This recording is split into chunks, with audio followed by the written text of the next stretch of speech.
আবু দাউদ শরীফের হাদিস, মান তাসাব্বাহা বিকাউমিন ফাহুয়া মিনহুম, যার সঙ্গে যার মিলে যাবে, যে যাদেরকে ফলো করবে, যে যাদেরকে মহব্বত করবে, যে যাদেরকে অনুসরণ করবে, যে যাদেরকে মডেল করবে, বিশ্বনবী বলছেন কিয়ামতের দিন, মুসিবতের দিন তার সঙ্গে তারা হাসর নাসর হবে।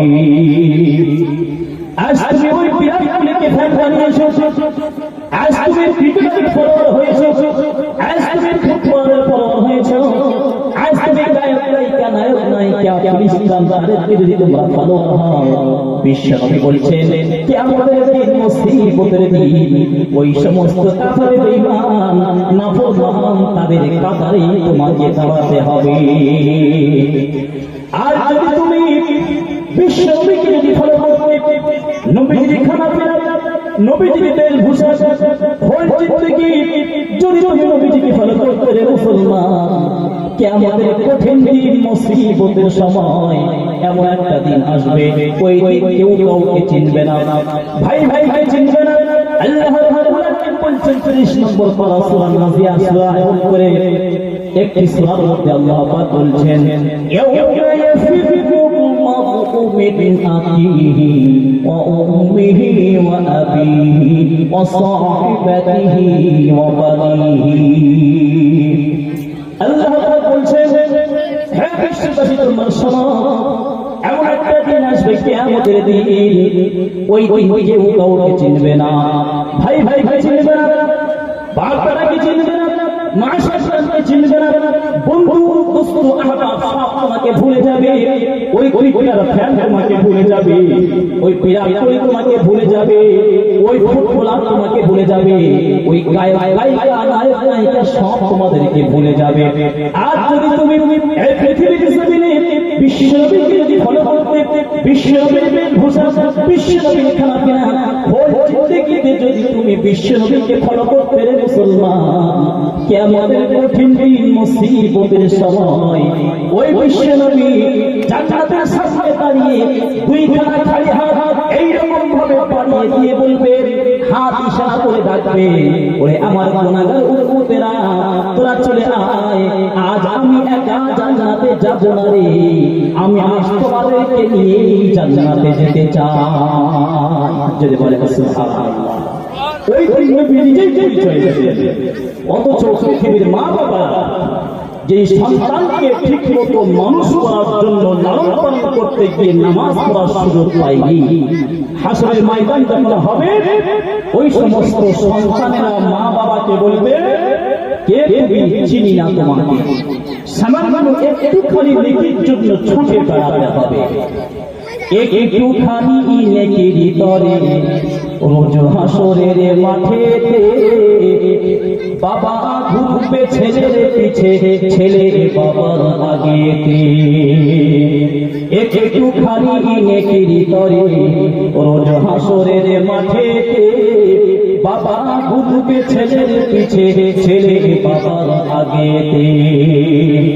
আহারে এমন কঠিন দিনে আল্লাহ ছাড়া তোমার কেউ আপন থাকবে না, আর ঠিক মতো পড়িলে নামাজ যাবে না তোমার ঠিকানা, পশু পাখি কীট পতঙ্গ কেউ ঘুমিয়ে রইল না, পশু পাখি কীট পতঙ্গ কেউ ঘুমিয়ে রইল না, আর নামাজ তুমি উঠে পড়ো, ঘোষণা দেয় রব্বানা। বিশ্বনবী বলছেন, মিন উমরিহি ফীমা আফনাহু, হে যুবক ভাইরা তোমরা শোনো, এক আয়াত পরে যখন তোমরা পৃথিবী ছেড়ে যখন কবরে যাবে, তখন তোমাদেরকে আল্লাহ পাক প্রশ্ন করবে, মিন উমরিহি ফীমা আফনাহু, তোমার যে জিন্দেগি দেওয়া হয়েছে, এই জিন্দেগি তুমি কোথায় কাটিয়েছো? আল্লাহ যখন প্রশ্ন করবেন, তখন কি আমরা এমন কথা বলতে পারবো কি, আল্লাহ আপনি জিন্দেগি দিয়েছেন ঠিক কথা, কিন্তু এই জিন্দেগি আমি শরীরের ব্যবসা চালিয়েছি, এমন কথা বলতে পারবো? এমন কথা বলতে পারবো না কি আল্লাহ? আপনি তো জিন্দেগি দিয়েছেন ঠিক কথা, কিন্তু ওই জিন্দেগিতে আমরা মা বাবাকে আমরা কাটিয়েছি, এমন জবাব দেওয়া যাবে নাকি? কথা বলেন, এমন জবাব পর্যন্ত দেওয়া যাবে না, এমন কথা বলতে পারবো না কি আল্লাহ? আপনি তো জিন্দগি দিয়েছেন ঠিক কথা, কিন্তু ওই জিন্দগিতে আমরা 5 ওয়াক্ত নামাজ পড়ার সুযোগ পাইনি, জুম্মার নামাজ শুধু আমরা পড়েছি, এমন কথা বলা যাবে নাকি? এজন্য করে ভাইরা, মৃত্যুকে সরল করতে হবে, কবরের ভয় করে ধরতে হবে। এখন আমাদেরকে কবরে যাওয়ার পূর্বে পাক্কা ঈমানদার হয়ে তবে কবরে যেতে হবে। তাহলে কবরে যাওয়ার পূর্বে কি হতে হবে? ঈমানদার মুমিন হয়ে যাবে, আমাদেরকে কবরে যেতে হবে। ঈমানদার হতে গেলে তার মধ্যে কি কি গুণের প্রয়োজন, সে সম্পর্কে আমরা কিছুটা আলোচনা করব।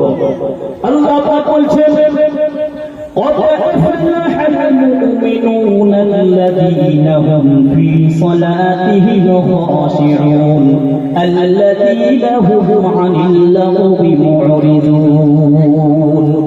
আল্লাহ পাক বলছেন, قد أفلح المؤمنون, অবশ্যই ঈমানদার তারা সফলতা অর্জন করেছে।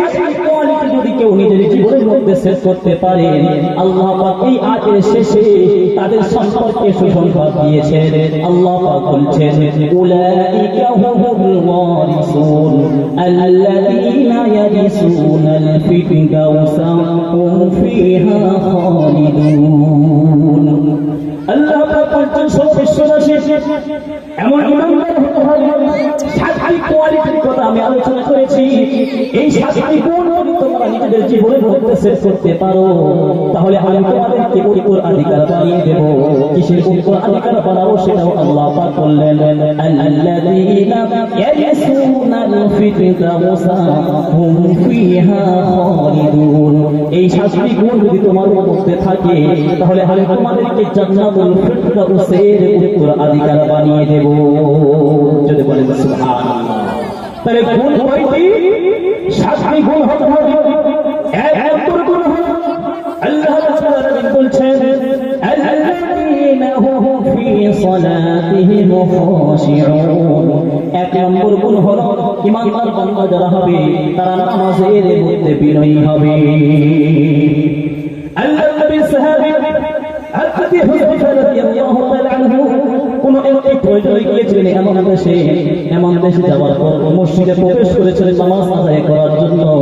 একজন আল্লাহর বান্দা সেখানে আগে থেকে নামাজ আদায় করছে, আর যার নামাজ নয় কম্পিউটারের স্পিডেই নামাজ আদায় করছে। নামাজ চলাকালীন কিছু বলতেন না, নামাজ যখন শেষ হয়ে গিয়েছে, হযরত হুযায়ফা রাদিয়াল্লাহু তাআলা আনহু সর্বপ্রথম ওই বান্দাকে নিজের পরিচয় পেশ করে বলছেন, হাল আরাফতানি ইয়া ইবাদাল্লাহ, হে আল্লাহর বান্দা আপনি আমাকে চিনেন নাকি? তখন ওই আল্লাহর বান্দা বলছেন, লা ইয়া আখি, আমি তো আপনাকে চিনি না হে আমার ভাই। তখন হযরত হুযায়ফা সর্বপ্রথম নিজের পরিচয় পেশ করে বলছেন, আমি হলাম হুযায়ফা, আমার বাড়ি হলো মদিনায়, আমি হলাম আল্লাহর সাহাবী, আমি এমন দেশে কোন একটি প্রয়োজনের খাতির এসেছি। আপনি এই যে নামাজ আদায় করছেন, কতদিন আপনি এই নামাজ আদায় করছেন? ওই আল্লাহর বান্দা বলছে, আমি আজীবনকাল যতদিন আল্লাহ পাক আমাকে নামাজ পড়ার তৌফিক দিয়েছেন ততদিন আমি এই রকম নামাজ আদায় করছি। তখন হযরত হুযায়ফা বলছেন, ওয়াল্লাহি আমি ওই আল্লাহর কসম খেয়ে বলছি, আল্লাহর রাসূল আমাদেরকে যে নামাজ শিখিয়েছে, তোমার এই নামাজ আল্লাহর রাসূলের শেখানো নামাজ নয়। শুরু তাই বিশ্বনবী মসজিদে নববীতে বসে আছেন, একজন সাহাবী এসে নামাজ আদায় করে চলে যাচ্ছে। বিশ্বনবী তাকে বললেন, সাল্লি, তুমি আবার নামাজ আদায় করো, তোমার নামাজ আদায় হয়নি। ওই সাহাবী আবার দ্বিতীয়বার নামাজ আদায় করেছেন, করার পর চলে যাচ্ছি। বিশ্বনবী বললেন, সাল্লি, তুমি আবার নামাজ আদায় করো, তোমার নামাজ আদায় হয়নি। দ্বিতীয়বার নামাজ আদায় করল, তৃতীয়বার বিশ্বনবী বলছেন, সাল্লি, তুমি আবার নামাজ আদায় করো, তোমার নামাজ আদায় হয়নি। তৃতীয়বার মাত্র বিশ্বনবীকে ওই সাহাবী জিজ্ঞেস করলেন, ইয়া রাসূলুল্লাহ, আখিরে আমার ভুল কি হয়েছে আপনি সেটা জানিয়ে দেন। বিশ্বনবী বলছেন, নামাজ পড়ার সময় রুকু থেকে যখন সোজা হবি, তখন তোমার মেরুদণ্ড যদি সোজা না হয়, তাহলে তোমার নামাজ আল্লাহর দরবারে কবুল হবে না। তাহলে নামাজ পড়া যাবে তো ইনশাআল্লাহ? আমরা সবাই নামাজ পড়বো আগে থেকে, সকলে হাত তুলে জানিয়ে দেন কারা কারা আমরা নামাজ পড়বো। যেটা বলে আমরা আরেক থাকবি না থাকবি, হ্যালো আপনি জানিয়ে দেন, ওরা যেন নবী আপনাকে যেন অনুসরণ করে। তাহলে আল্লাহকে, আল্লাহর রাসূলকে অনুসরণ করতে হবে কেমন ভাবে? আল্লাহ পাক বলছেন, হে হাবিব, আপনি আপনার উম্মতকে জানিয়ে দেন আপনার অনুসরণ হবে কেমন তারাও যেন তেমন করে চুল কাটে। আপনি যেমন স্ত্রীর হক আদায় করেছেন তারাও যেন তেমন স্ত্রীর হক আদায় করে। আপনি যেমন সন্তানের হক আদায় করেছেন তারাও যেন তেমন সন্তানের হক আদায় করে। আপনি যেমন গরিবের পাশে দাঁড়িয়েছেন তাদেরকে বলে দেন তারাও যেন গরিবের পাশে দাঁড়ায়। আপনি যেমন এতিমের পাশে দাঁড়িয়েছেন নবী আপনি আপনার উম্মতকে জানিয়ে দেন তারাও যেন তেমন এতিমের পাশে দাঁড়ায়। এরই নাম হলো নবীর ইত্তিবা।